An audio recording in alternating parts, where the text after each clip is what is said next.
The only challenge I would say against that is there's a lot of craft brands out there, right? So it is like, kind of, for me, part of it is going into, how you differentiate depending on the brand shelf life, just to mention that minimum 1 year shelf life is kind of like my script.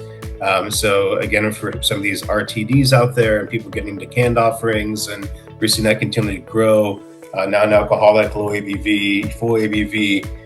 But that 1 year shelf life in a can, unrefrigerated, is ideal, because for me making selections where we have ships in Europe and East West Coast and Caribbean and everything else, to have the same program makes it easier to be able to have that product be able to sit in a container, make its way to Europe or vice versa, depending where the product's coming from.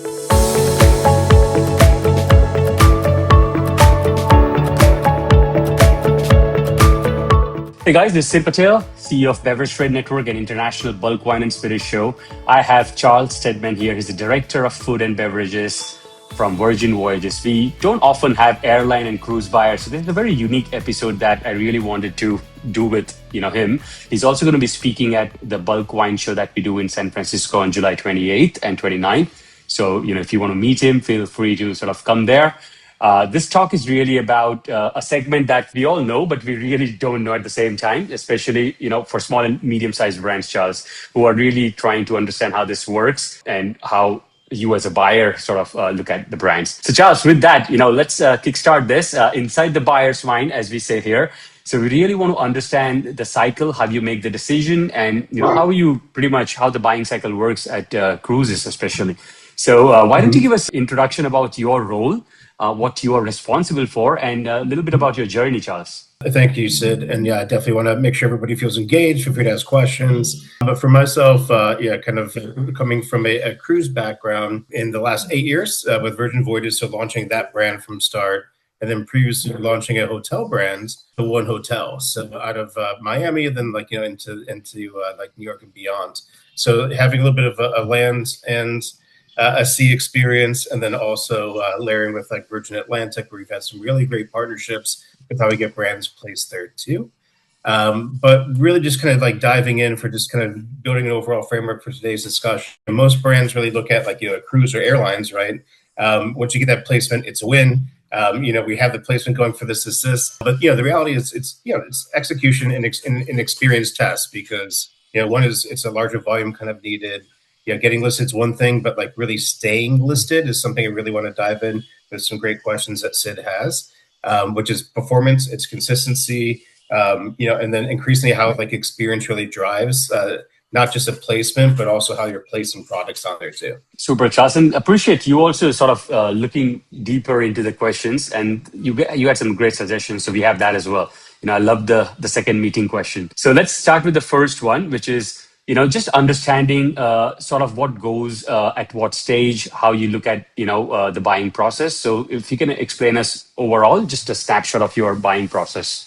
Yeah. So, I mean, from the buying process, so, and really at the end of the day, I generally do once per year, like do an annual review.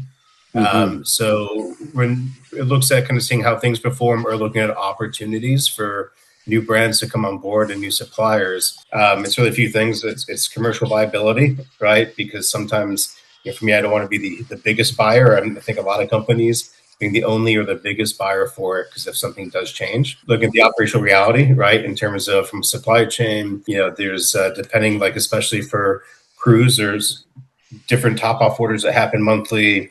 There might be a need for holding inventory, whether through a distributor or within the supplier itself, or on our side, like as a cruise company, and then the experience fit. But just kind of layering into that too. So if we're talking about commercial viability, operational reality, and supply chains, and experience fit, does your product really fit with what our kind of guest or the customer need is? But the fourth layer is really something that I've been focusing a lot more and layering into the decision making, which is experience contribution, of how it kind of layers not just to the fit, but the contribution to the overall experience and programming.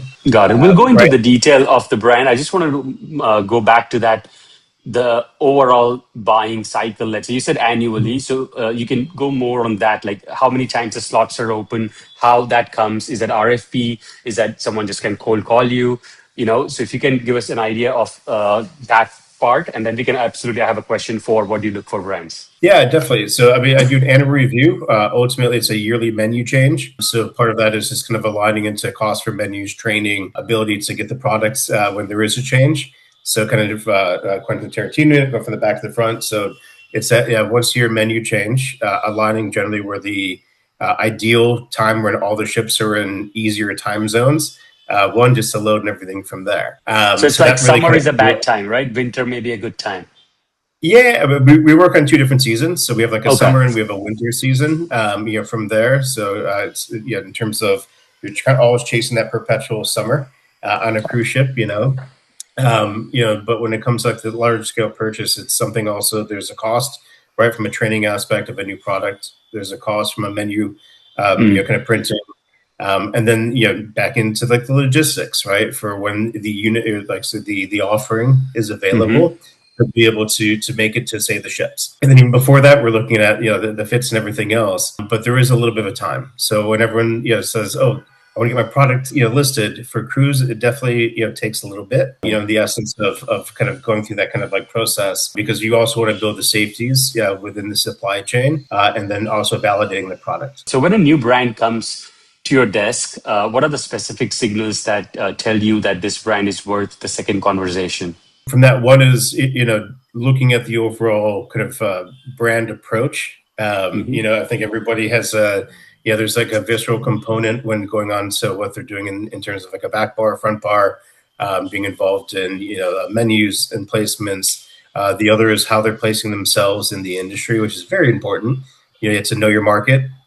For us, we really kind of focus on that 30 to 55 market. So it is something where how the brand is presenting itself in domestic channels, on Hmm. top of just being into like duty free channels. Social media is very important, right? Influencing and influencers, all these things are out there.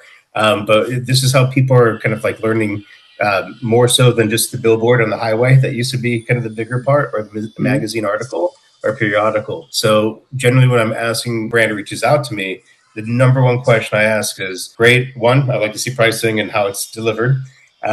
Second is, from a marketing perspective, like how are you placing your brand within the demographic I'm looking for? So building that kind of custom approach is definitely important for me, not just having that cookie cutter. So this is duty free channel, right? And Yes. in that, basically, you don't need a requirement that the brand has to be US brand or a national distribution brand, or it can be anywhere and they can sell you directly. Correct. Yeah, and that's the thing. I think everybody, great questions, because I feel people get intimidated by duty-free channels and global travel retail and this. I mean, it's a very small document compared to getting listed in a state in the U.S., which my WSWA days of getting brands listed, that was a packet. But Mm. also the good part is when it comes to duty-free channels, any of the ship channelers, anyone that's buying for ships, can purchase your product. So it's not a one and done. So it's really just getting your product listed in that channel, or working, with a brand like say Virgin Voyages to say we want to carry your products, and then it's a pretty simple kind of process. It does break down to minimum order quantities, MOQs, and making sure what the pallet needs are, and warehousing and on which side to execute orders. But generally, most cruise lines have a logistics and purchasing kind of portion of their team that really just helps with the consolidation. So whether it's getting to Miami, or even if it's getting to Miami for that consolidator to get it to Barcelona or Athens or wherever it may be, is a little bit less of a concern. It's really more of that, how do we get the right products? Because we can pick up from anywhere, which is great. Got it. Charles, I'm already starting to get questions. I think, yeah. Yeah, definitely. How long before the decision do you start reviewing? At what Yeah, point? Let's say your date is January for a reset. But yeah. great question for the person that asked it. For me, this year I'm actually starting a little bit earlier. In previous years, it was September for a final like on board the ship in a menu placement. Yes, we love your product. People will be consuming it. You'll see depletions in January. This year I'm going to start in July, only because there are kind of several RFPs, targeted RFPs, on top of just the normal review. And let me just dive in for a quick second, if you mind, sit on the normal review. So the Yep. review is looking at it holistically of every single placement across the ship. It's also looking at the placement within each of the respective venues. Now we're small. We only have 4 ships, So there's a lot of the same venues on each ship. But when you're looking at and let's say I'll just pick a vodka, right? Vodka pays the bills, they say. But how is that performing in a smaller 25-seat venue compared to a 90-seat venue? From an elevated versus a casual kind of split place, from indoor versus outdoor. So it is a very holistic approach across, because sometimes the placement may not make sense in some areas, or it may not get the traction. But ultimately, it's looking across to see, what is working, what's not. Then we need to have a deeper conversation. The other part too is working with our kind of purchasing and logistics partner. What are the challenges? Because if we're seeing the supply challenges, that tends to be like the make or break. If you're committing to the forecast, and the forecast is shared ahead of time, in going back to the timeline that June, or say July, August, September, and then there's challenges the following year. That tends to be a little bit of a death rattle. So that's very important, I think, as a takeaway, that for that commitment to forecasting, and also asking for what the forecasting will be, plus reviewing, is an important part. But I would say probably like about 5 months is usually like the ramp up time. It gets more critical in the last 3 months or so, just to finalize, and then a month out from going live. Then it tends to be more of like having those like training scheduled or material scheduled, and then also sharing back the placements so everybody can celebrate. Got it. Amazing. What does a commercially viable product look like in this channel, and where do brands typically misprice themselves for this channel? I mean, I think from viability, it's still kind of like the same as it's always been for a while. It's margin, right? So we're looking at price point. The good thing for duty-free channels is, you compared to land-based, is you kind of skip out on that third tier, or multiple tiers if you're in Texas or other places. So it really is getting you that best price per ounce or price per unit. So the margin's important. Volume as well. I mean, coming from my one hotel days in the back, or the breakers way back in the day, and cruise, you tend to add a zero behind everything. So it's not 10 cases, it's 100 cases. So, making sure that the volume is available in there and allocated, right? Because, I can have conversations with brands, to be honest, and we do XYZ cases per year. We can produce this, but great. But what is that allocation that can satisfy the forecast needed? And then is there flexibility? So, definitely say the margin, the volume, and then service. Yeah, just the service aspect of it. Let's get ahead of problems. One of my mantras in life is control what you can control, get ahead of what you can't. And the big challenge for me is if I'm on a ship and we're out of something and I wasn't aware, and then they're going into the scramble of local purchasing, higher price items in this. Then for me, it's like that service aspect of, hey, the world's a crazy place, even more so today. But again, margin, volume, and then that service kind of communication is important. The questions are coming in, and I may have some repeat in that, but I'll ask because it's a very nice and direct questions, which I think it's a great question, which people would love to know. So we have two questions here, Charles. One is on the RFP. So what is involved in the RFP process?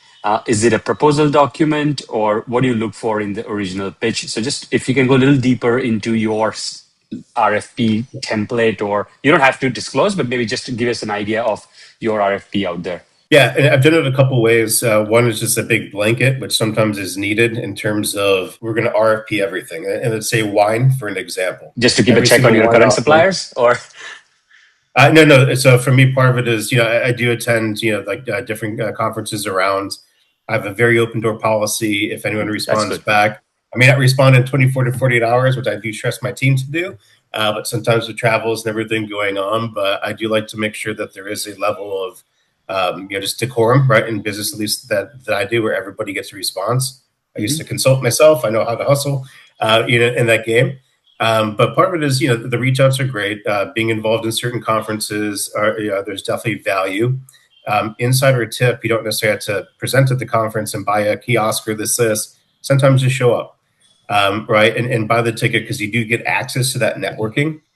So even recently with like C Trade and F&B at Sea, or even coming up with a bigger, the restaurant show, the NRA show in Chicago, Wine Paris, it is something where you at least have the opportunity to reach out to somebody, and then, then it goes into scripts and how do you make that impact? But from an RFP perspective, there's the blanket approach. which at that point it's going everything from we're looking at varietals A to Z and everything else. What I also like to do and to find more successful is more of a targeted RFP. So this would be something where a document I would send out to those that reached out. And again, reaching out to me, I kind of put everybody in a folder. When the RFP comes out, I go down and send it to everybody because I want the due diligence. But it would say, and just let's say talking about wine, same for beer and spirits. I'm looking for this specific varietal. I'm looking for this specific price point. I'm looking for this specific, kind of like flavor profile. And it's very targeted. I'll tell you the exact number of cases I'm looking for. So hopefully you can sharpen pencils prior, give best price. Flavor always wins over price, at least for me. But I know I can get both, right? So for me, it is something where I think for the takeaway from the question is you might get a blanketed approach of just send us everything, which I'm not a fan of because then it's a little bit more work on both sides of, okay, well, in my portfolio, I'm representing this one brand or I have my one brand that might fit in this one specific category, where it may not even be as close to the nose as I say. But for me, also the targeted ones work the best. When responding, you might get a simpler documents of I need these 6 columns kind of filled out, or with this one row. But also leading into what I also ask in addition, I'm not sure there's sustainability, social impact, right? From that aspect of it, and then also programming and experience driven, let's say, approaches are really, really appreciated. And again, it goes back into that custom aspect, right? Because you can just fill in the copy and paste in the blanks, but experience is something that's something very close to my heart. And having that come back in an RFP of not just here's a placement, but here how is we can activate specific and custom to your brand. That makes me stop for a second and read a little bit deeper. So I have one follow up on that for myself. One of the things that many brands face is usually this game is being played within the supplier network, right? So the RFPs are just going to the companies like Delicados of the world or Constellation or WX and this and that, right? Because obviously they are the ones who can fulfill your needs and guarantee what you're looking for. So how do anyone know? Because it's the RFPs are just going in your internal network first. Or your current suppliers, I believe, first, right? Like, is that a place where is it complete public tendering? Great question and follow up. So, I mean, obviously we have great relationships. And for me, it's always like to sleep well at night. They take care of working with a great partner. Try not just to replace the partner, just to replace the partner. I like to give them like first choice. But at the same time, it's also due diligence, right? So part of it too is, there's suppliers that are very well established, so they can be a little bit the bully in the industry, not in a bad way, right? They put their time in for it, but I think it's also how do you make that connection? Like, how do we get into the RFP? What the reality is, like I mentioned before, like going to in specific to cruise, you have like the F&B at sea every year, right? To wine Paris, you have VCB. Even like tails, you have like land, air, and sea all going to fun ones like that. But it is really kind of looking at what the budget makes sense for people to attend and make those connections, because you also get access to everybody who's attending. So there is a little bit of work behind it, from there, but you will get the access to decision makers if you really kind of select the conventions well, from that side. And then, at that point, it becomes your pitch, right? Nothing's guaranteed, but a good pitch, a good approach. True. That's how your brand stands out. Great to know that you are, that still works, like meaning a handshake and, connecting and building a rapport and taking it from there. And then Sid, also the other is, we at least probably like once a week, which I tend to, on my Fridays, I do my responses out if I get them throughout the week. But every company has like their kind of like communication services or reach out services or this. So, I even this morning had a squid company from California, and then a pre and postbiotic RTD company that came in yesterday. So it is something we're just reaching out directly to the companies. It is something where those do funnel to me, which, depending on how long it takes that person to get to me and then me to respond, but I generally try to respond weekly on those two. This question I'll read out, and there is one more question in the chat, but this is pretty much linked. So I'll read together. So the person asking gets answered. What level of supply chain consistency and operational readiness do you realistically expect before considering a new brand? The question was from a small supplier, right? that they are small. Obviously, some things they cannot. They're ready to assure you the supply, but it may be just, let's say, a pallet or two pallets, right, a year. So are there some strict no's that some size has just not qualified? Let me just read out, just in case if I don't miss out, please. When talking about a small supplier that doesn't necessarily have a huge consumer awareness, but has a great product at the right price and inventory capabilities, how would that product make the cut in the beverage program? But I'll take you through my process. So there's at the end of the day, a product falls in two categories. So one is the take stock brands. These are the brands everybody recognizes, and they've invested right to build their brands. You look at the Moet, champagnes and the Bacardi rums like that. But also part of the success of programs is having what I call the take roots, or like these smaller brands, right, that are growing. You might see them in the Somm Journal, you might see them in Patterson's Beverage Tasting, whatever this is, but it is something where you need to have that right balance. So if you have the right product, one is explain why it is the right product and how you're kind of breaking into that industry and differentiating yourself. If you have supply and you've got like I said, it's easy to get in duty free, right? You just need someone to champion it, like a Virgin Voyages or Virgin Atlantic or this. But the biggest thing I think is don't feel bullied because all programs now need a little bit of that craft brands to it. The only challenge I would say against that is there's a lot of craft brands out there, right? So it is like, for me, part of it is going into, how you differentiate depending on the brand shelf life. Just to mention that minimum 1 year shelf life is kind of like my script. So again, for some of these RTDs out there and people getting into canned offerings, and we're seeing that continue to grow, non-alcoholic, low ABV, full ABV, but that 1 year shelf life in a can, unrefrigerated, is ideal, because for me making selections where we have ships in Europe and East West Coast and Caribbean and everything else, to have the same program makes it easier. To be able to have that product be able to sit in a container, make its way to Europe or vice versa, depending where the product's coming from. I mean, you've spoken this a lot, but if you can double click on that, what are the operational and logistical challenges that brands almost always underestimate when supplying to cruises? One of it is if you have a forecast, I think everybody can plan out, and part of it should be reviewing it quarterly or even monthly, depending right on the size of the forecast.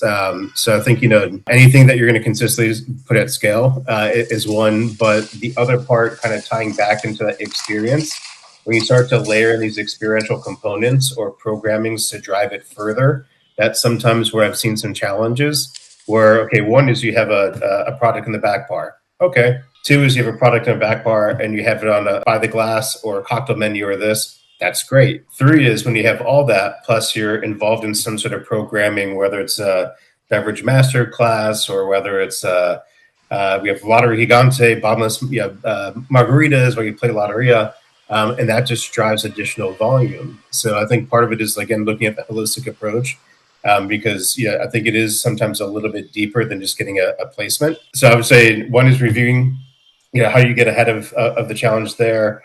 To say out of the logistics challenge, right, or problem is reviewing, on that either monthly or quarterly basis, depending on your lead times and what the orders are. And then also making sure that there's adequate supply and forecasting coming, let's say, from me, of what the impact would be for an experiential moment too. I'm sure, there are one strike, two strike, and that's it. You're out, right? And at the same time, there must be strict agreements. Like, this is not just words. You must be putting this all on paper with a penalty. It depends. I know for me, there's a beer company that was just part of the consolidation. We saw craft beers picked up by a bigger company, had 7 SKUs, basically dropped down to 2. There were supply chains, everything else. And they just recently reached out. I'm like, I appreciate you. And I'm not a fan of like burning bridges, but it's also one of those where we've kind of already filled in what they're able to produce. For us in terms of filling that need. But yeah, it is very cutthroat, honestly, Sid, when it comes to that and everybody. If you're going to get a larger account like a cruise line or airline, if you can't produce and you can't deliver, it just throws us into such a big, kind of like mess, right? Menus reprinted, different locations, different crew coming on and off, different flights, different, cruises, different, this, that. So we really look for items that have the stability, and the importance is for the initial conversations, building that confidence right, of the supply chain and then delivering. And again, getting ahead of what you can't control. Yep. I think we've already touched base, but again, this would be a great question as a recap, like that final yes, which brand gets that? I love the thing that you replied back saying that, I'm also watching other signals and what are those signals that gets in the second conversation. So, you can give us that. So I'll start with the first one. So when it comes to kind of brand like getting it right, yeah, I think the biggest part for that one is really just it's not just how they adapt their product to the brand. It's adapting also how they kind of show up, right? So it's programming ideas. It's thinking about the touch points across.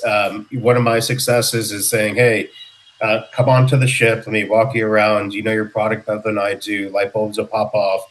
But for me, the goal is for that investment of time going onto the ship and taking a brand through it is great. You'll know how to focus on what kind of like touch points that can help sell your brand better. You'll know the operator, like myself, like the identity, right? Not just the category, because you can have a cruise, but there's a lot of different types of cruises in the cruise industry, right? Yeah, so I think those are important.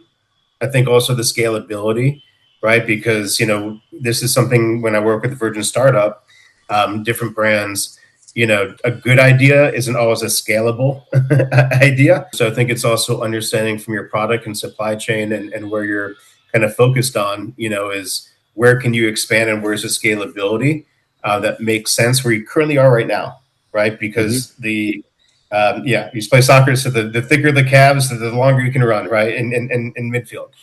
So it is something that the more time that you focus on building the brand and in the right way to get to that larger scalable does make sense, because I've also seen the other one where it's been not necessarily the scalability there and all the promises, and then you kind of really just gain a bad name in the industry. Got it. And then for the second conversation, real quick, I think the biggest one for there is the number one question I always come back with, because I get decks all the time, I get presentations all the time, is just include pricing, high level pricing, and even say like not to shake hands on it, but here's an idea, price per unit, but we have some ability to be flexible, because that's usually one email back and forth. And is it X Works, just to clarify, or CIF? What do you prefer? For me, it's more of just a high level price point, right? So I wouldn't say retail, but estimated retail sort of thing. Yeah. So I mean, for me, it's just give me just something I can work with, because sometimes you'll have these great products and it just appreciates you, but your economies of scale aren't quite there for what your volume is to get it down to where I need. I'll have the conversation saying, hey, for this specific category, I need it to be between this price point and this price point. From there, not even part of RFP, I'll just respond back to emails and give the feedback. But what gets a second conversation when it's not in an active RFP is you give me those details. If it makes sense, I'll usually come back and say, I need to be in this range. If you say I can't be there, great. Yeah, come back when your economies of scale is a bit bigger. If it's something you can kind of be in there, even though it's not an active RFP or a review, I have a folder, I put everything in, and I just go top to bottom of the folder during the review time. Follow-ups are always great. I don't think they're annoying at all. I think if it's a quarterly little thing, that kind of pops up, they keep on the radar. The other part too is, if you're following up to follow up is one thing. If you're following up and saying, hey, here's how we built the brands, or hey, here's a new initiative. Because I think everybody who's that's a good one. Yeah, true.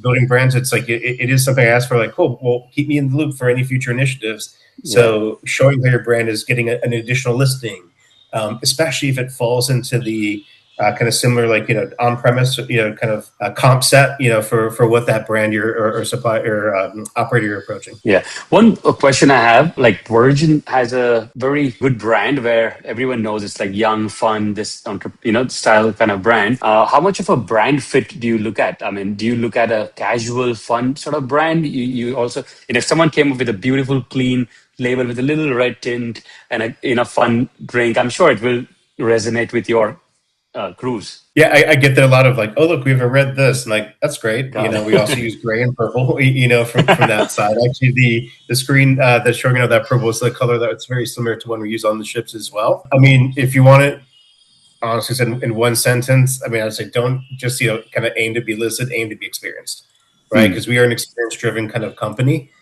So for me, I think it's looking beyond the listing, but how like your brand is meant to be experienced. Because got it. So let's go there. I mean, that's the next question, which is How do you balance your guest experience, brand storytelling, and commercial performance? So how do brands, once they know this, how do you do it? They obviously will craft their pitch and they will know if they qualify for that sort of experience to your customers. Yeah, I mean, I think from that one in terms of like the balance of the guest experience, we call them sailors, right, and storytelling and commercial performance for this.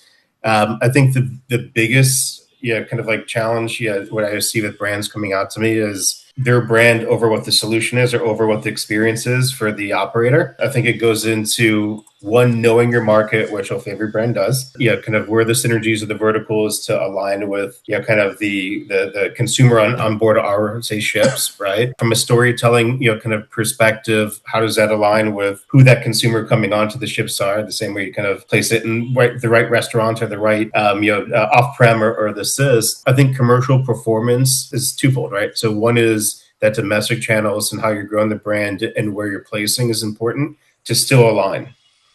Because I had an RFP for coffee a few years back, and it was, we want to be in every Walmart, every Target, every. I'm like, okay, well, that's a little bit too broad of an approach, because our consumer isn't necessarily that same consumer in every Target, every Walmart. I shop at Walmart, I shop at Target, from there, but it just becomes a little bit too homogenized, so it starts to lose a little bit of the special, right?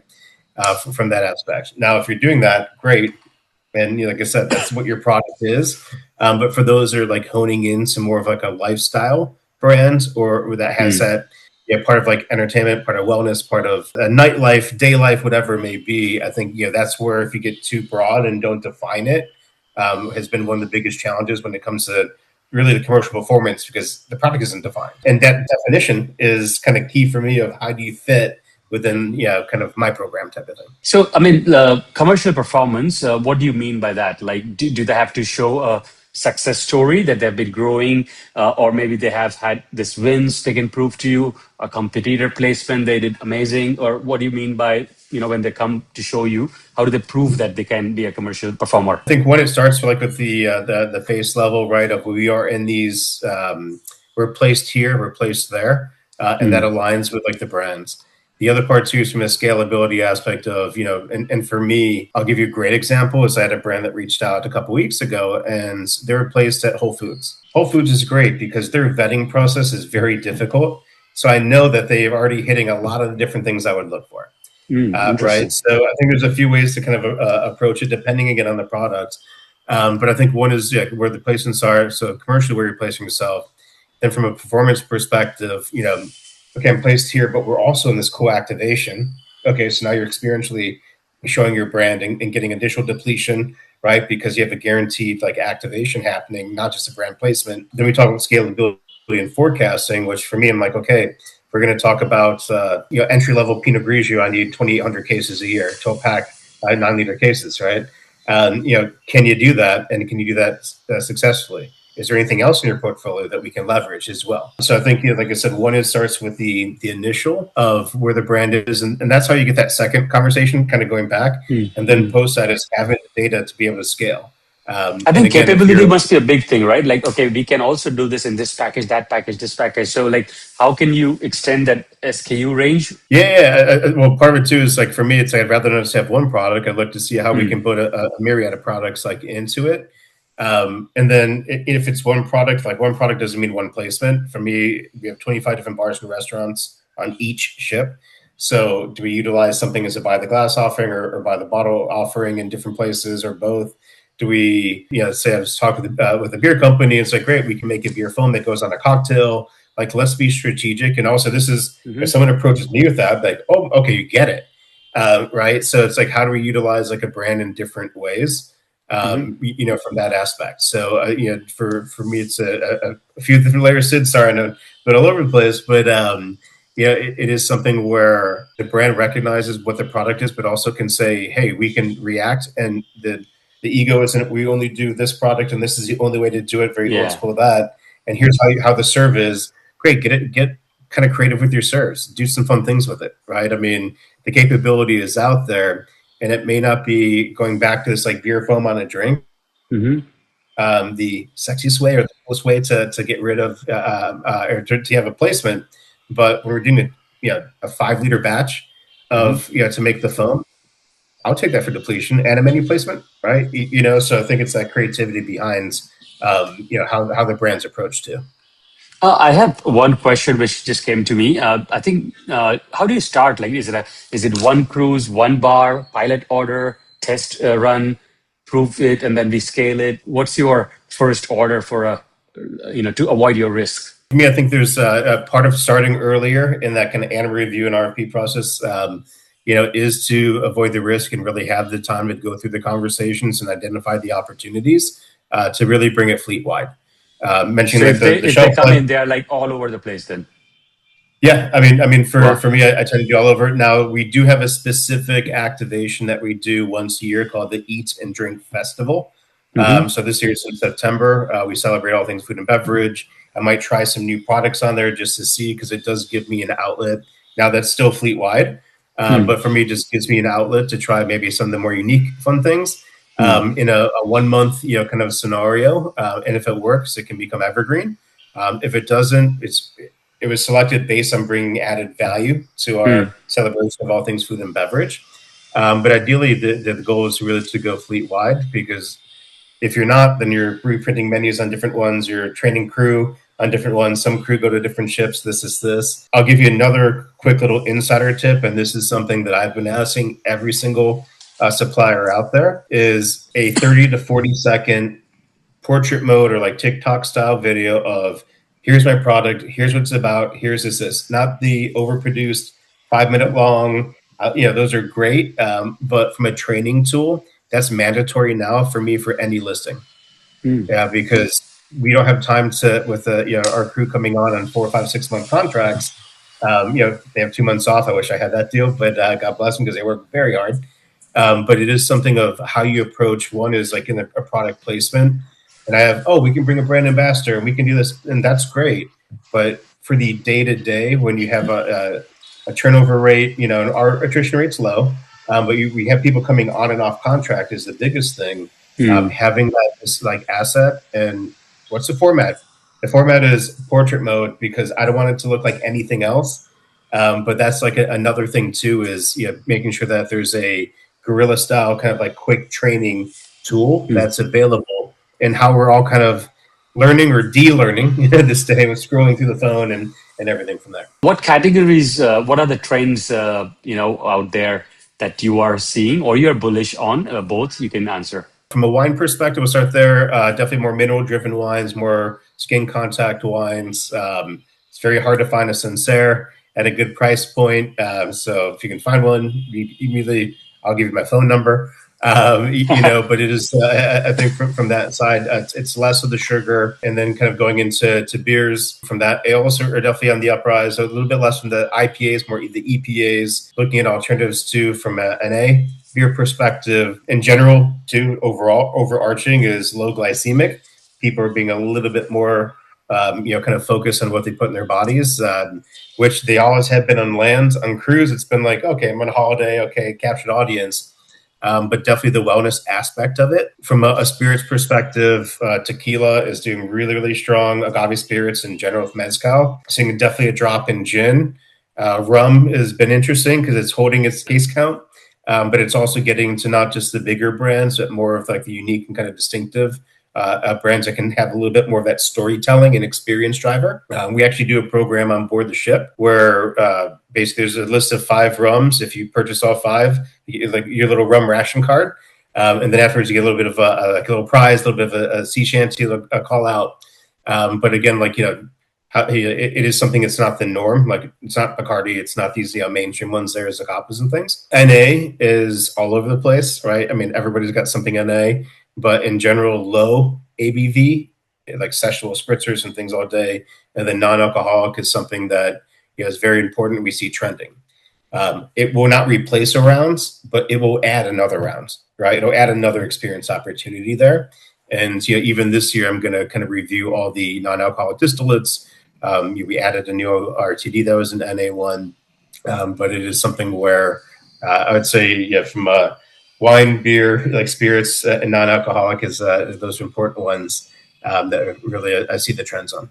We spoke about that. Now let's speak about delisting, right? So what are some criterias or some maybe based on your recent ones, you can just share an example as well, like what causes them to lose a placement? Yeah, I mean, execution is usually the biggest one. Not having the product aligned for it, or not staying ahead of the forecasting. I would say like these insider tips too. Another one is like re-stressing, like stay ahead of like the forecasting for the placements, because if it's something new and unique, or even just something new in a category that's established, I can do my best in forecasting out, saying based on previous, it should be this, right? But at the same time, we don't know if it's going to take off more or go slower. And so it is something that until there's a proven track record, the execution aspect of maintaining products and reviewing the forecast is key. Number one, top. There's no over communication of making sure we have product in stock. Yep. Right, and getting ahead of the challenges there. I think the other part too is cool. We have your brands, on a menu or in a back bar.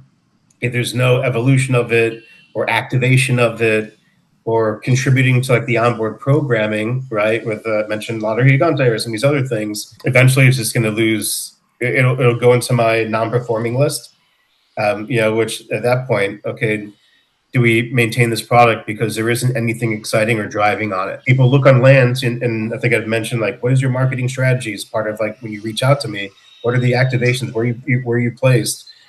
Because people will see brands activated lands, and the number one advantage every cruise line has, and even for airlines too, is you have a captive audience, you have high engagement, and you have increased discovery. So they might try something. And after drinking, you don't have to drive. You just can. Right. But again, if it's something they're not seeing on domestic channels of where they would see the brands activated, then you're not going to have the opportunity of like, I've seen it, but yeah, why not? As opposed to on land, they're like, I'm just going to buy the product I always buy or this. So I think, that engagement part, and really it's the evolution of, making sure the products is evolving and being relevant. The activations on board are important. Is that sell-through growth as well? Evolution has to translate into the numbers growth, right? So do you see like the brand has to grow 15% or whatever that number is in performance? Inventory turnover, let's say? Yeah, I mean, I would say like if you have that, you're guaranteed growth, right? If you're just looking for a placement somewhere, then everything becomes static, not dynamic. So and how often can people reach out to you that, hey, Charles, I want to do something with you? So do you advise twice a year? Because you will give everyone equal chance, right, for doing something with you. For me, it's a bit more dynamic. I mean, one is, and it's a two-way street. So I tend to have activations. I mentioned eat and drink.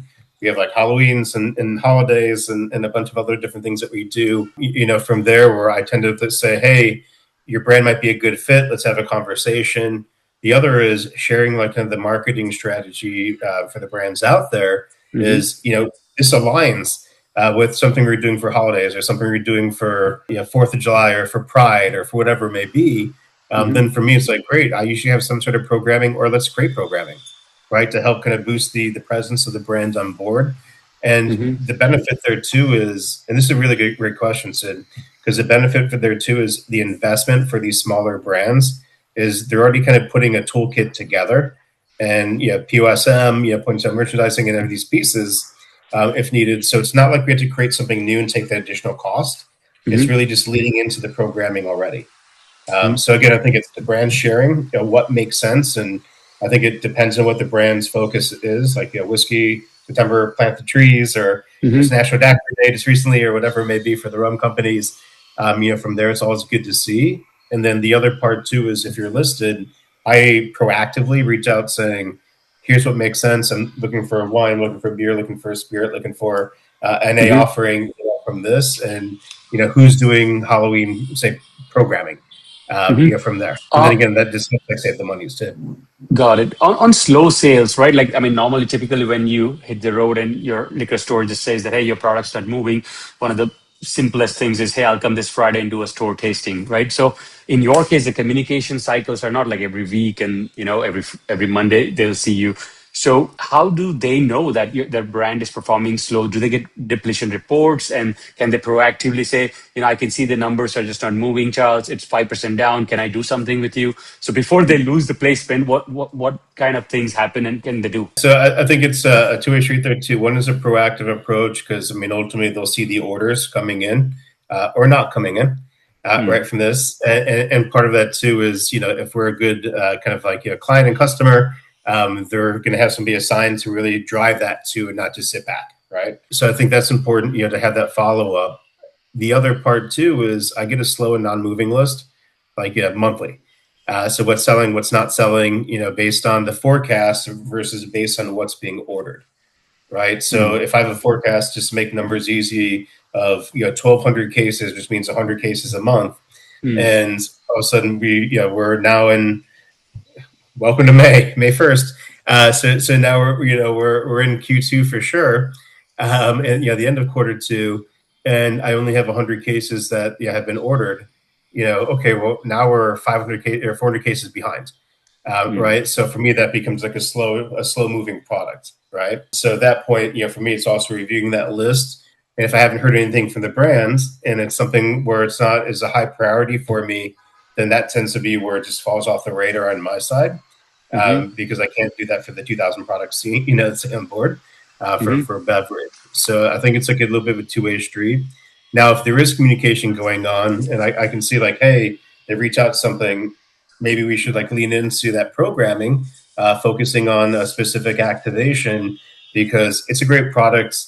Maybe it's just not getting the visibility it needs because it's that take root kind of growth brand. More than happy to walk through, but also I think it's a little bit of pinging back and forth on each side too. Got it. Just curious, what are you seeing? Like, are your sales a little flat? Like overall, as we know, it's just a tough time out there. Like overall consumption are people drinking in cruises? Yeah, I was actually a panelist last week, and that was like I think the number one question: are people drinking less? I'm like, honestly, Yeah. I think people are drinking, the same, if not a little bit more, but they are drinking more sessionably. I think they're also expecting more from what the drink is, right? Mm-hmm. At the end of the day. So it's one of those, are they drinking more? I'm like, I think they're just expecting more, right? And that goes in storytelling, that goes into layering into the placement, making sure it's culturally relevant and brands that people are excited about or want to be excited about. We have a very unique model, right? Because it is that captive audience. Mm. We can talk wellness and no and low and everything, which is an important part. But we still have people that come in and say, give me the pina colada with the Myers floater. I want the 1,000 calorie this. I'm living my best life, and they should be.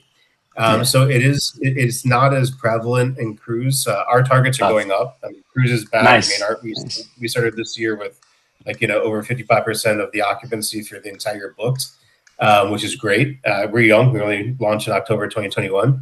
But it is also something too where I think when you look at land-based versus like cruise models, we're great in a recession because it's a one-stop shop.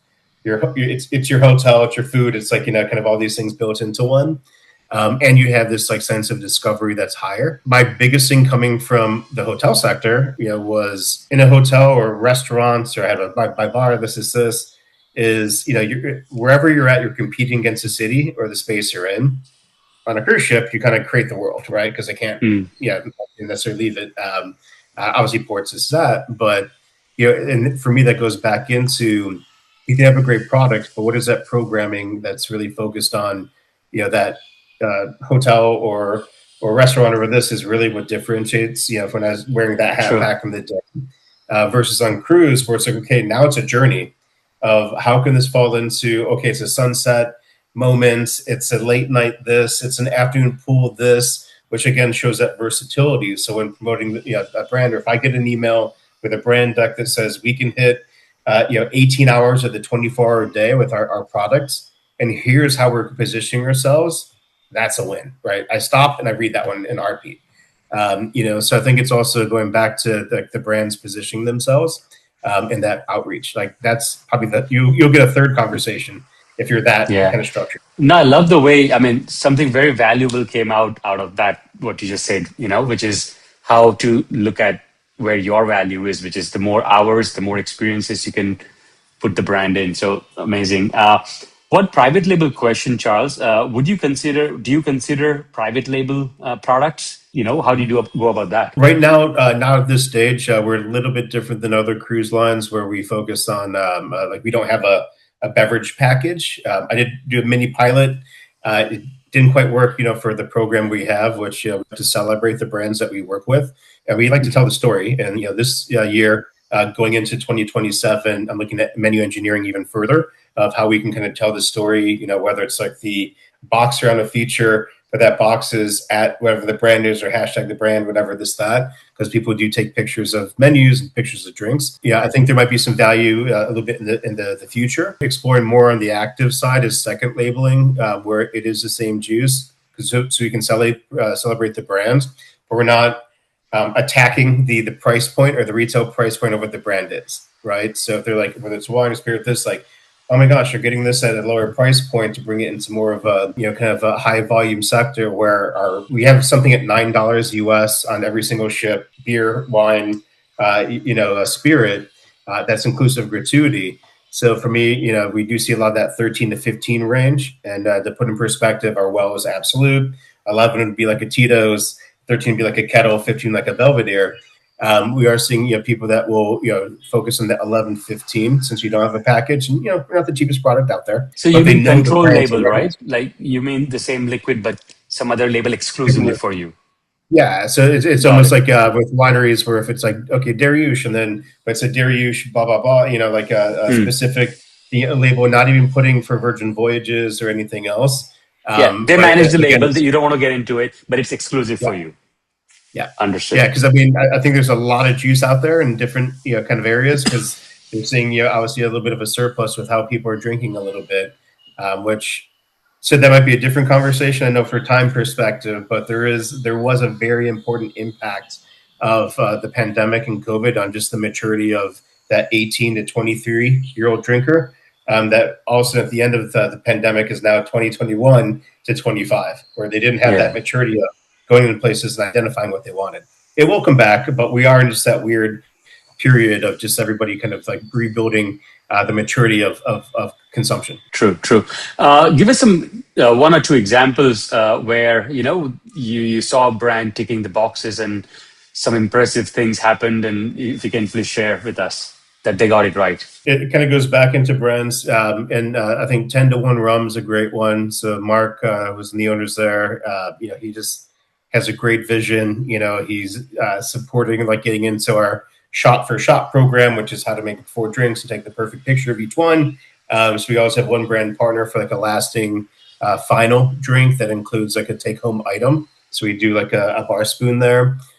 He's happy to hop on the ships. He's happy to even just buy a ticket and come on, and we'll set him up with like areas he can host and buy people drinks and kind of tell the story in a more of organic way. So I think it's really like, the brands that bring programming ideas. And then again, think about those like kind of like touch points of what celebrates their brand within the entity of, say, Virgin Voyages or the entity of like the operator, and have that alignments really are the ones that have been more successful. And like I said, like he's a very craft, smaller brands. Could probably give you 5 or 6 different wineries. Even from a spirits perspective with. Mutiny Vodka, great owner, super engaging, super interactive, willing to host like virtual like trainings. He's as I need a 30 to 40-second video, he's like, boom, send it tomorrow on his phone. Perfect. It doesn't need to be full produced. This. But I think that the ones that kind of respond quicker to, and the hunger is real, right? And I think part of it is when you have that kind of like approach where you need to. Really just kind of like drive your brands. The catchphrase for me is like the quickest way a brand loses the listing is not just by like underperforming, it's just becoming forgettable. And that's even more so important for that take root brands that don't have the take stock, like the brands that have been there for decades and generational and everything else there. Thank you so much, Charles. So there's one question where Laura is asking on how important the environmental, social, and governance element to you. Like, do you pay importance to that as well? And also, how do you see cultural reporting, compliance, and visibility of any supplier? Governance, like in a practice, one is, obviously from being listed and everything else, we need to make sure it's a product that can be listed, I think, from that side. When it comes to duty-free channels, I mentioned like from a shelf life perspective and different kind of like things within it, but it is a different set of rules where you do need to have a duty-free channel, right? Going bonded to bonded. If for smaller brands that are out there, so I can see when people are out there, but for this, like Park Street, I've been a big fan of for using as a distributor because it's a minimum price, not a minimum order quantity. I'm not sure what the markups and the margins are on that side. But really, I think the biggest part is going more duty-free or bonded to bonded, because that price per ounce or price per unit drops so significantly right from there. I think when the other part too is something important I didn't mention before is packaging. For beers, everything's got to be loose. I don't, the 6-packs, it's more waste. Weight is important on the ships as well. There's any garnish companies out there, but the garnish company we work with, they remove the cherry stems because that just tends to all go into the garbage. So when also that approach from a packaging and from a weight perspective is something that it makes you stop for a second to say, oh, okay, they're thinking about this. So am I from there. Same must be for airlines, right? Like lightweight. Okay. Yeah. Yes, Ankita. So there's a question from Mark. So it says, would you consider private label wines or RTD cocktails at low ABV? At this stage, I'm not really looking for private label. I want to kind of celebrate the brands. Definitely, we see that move for low ABV, and NA as well. I just listed my first non-alcoholic cocktail in a can, which we do have a lot of outlets where we don't. And the reasoning for cans, kind of say cocktails, wine, and and beer, is we don't have the infrastructure. So if we do a pop-up party, we do something kind of like fun, or it's going into the theater, or we're actually launching a new program called Attack the Line. Where basically if you're waiting to get into like the nightclub or waiting to get into the theater, no one wants to leave the line. So we approach it from a package perspective. And we do actually have a layer of basically a setup of one of the trays that kind of goes up and down that has like no and low. Again, I think we tend to focus on brands we know. One, just add on, if you are looking to do private label and one or building your RTD line, a lot of them, especially in the low ABV and no ABV, have so much sugar. And that was one where I see that as a comment from our kind of post-voyage reports that our guests, or we call sailors, make a comment, which is also why I'm reviewing this newer placement for the NA. I think it was like 26 grams of sugar added. It's like teaspoons of sugar. So it is something where I've definitely seen comments of people kind of reading the back of the label and being mindful of that.